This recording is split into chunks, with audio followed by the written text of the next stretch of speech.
who can turn the world on with her smile. Mary Tyler Moore. The name just rolled off the tongue, and it was inextricably connected with TV.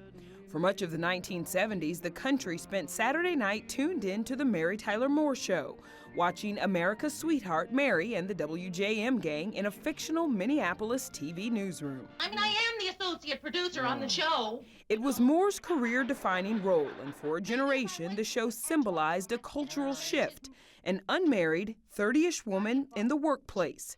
She was born December 29, 1936 in Brooklyn, New York. Her family moved to California when she was 8, and she was still in her teens when she landed her first showbiz break in Hot Point commercials that ran during the Ozzie and Harriet show in 1955. Not long out of Catholic high school, she married and had a son. But Mary wasn't planning to be a stay-at-home mom. The Dick Van Dyke Show. In 1961, she landed her first starring role with The Dick Van Dyke Show, cast opposite Dick Van Dyke. Mary played Laura, wife of comedy writer Rob Petrie. Laura dressed in capri pants in a time when TV housewives sported skirts and aprons.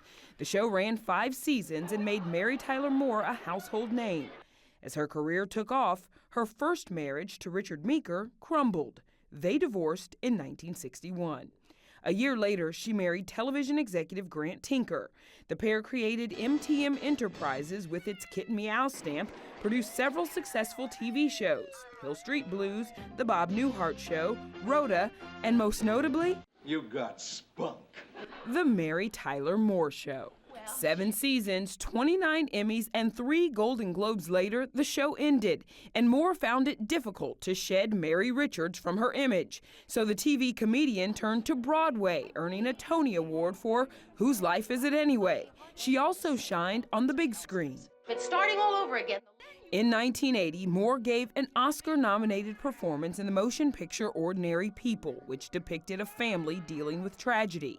Tragedy struck Moore's family the same year when her only son Richie died from a self-inflicted gunshot wound.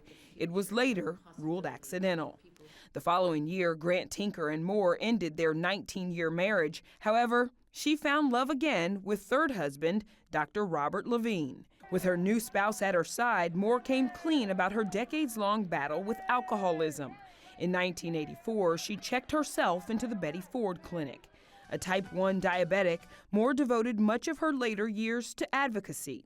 She became international chairman of the Juvenile Diabetes Research Foundation and campaigned for embryonic stem cell research and animal rights. In 2009, she released her memoir, Growing Up Again: Life, Loves, and oh yeah, Diabetes.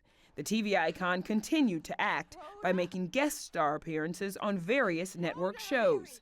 In 2011, she underwent surgery to remove a benign tumor from her brain, but recovered.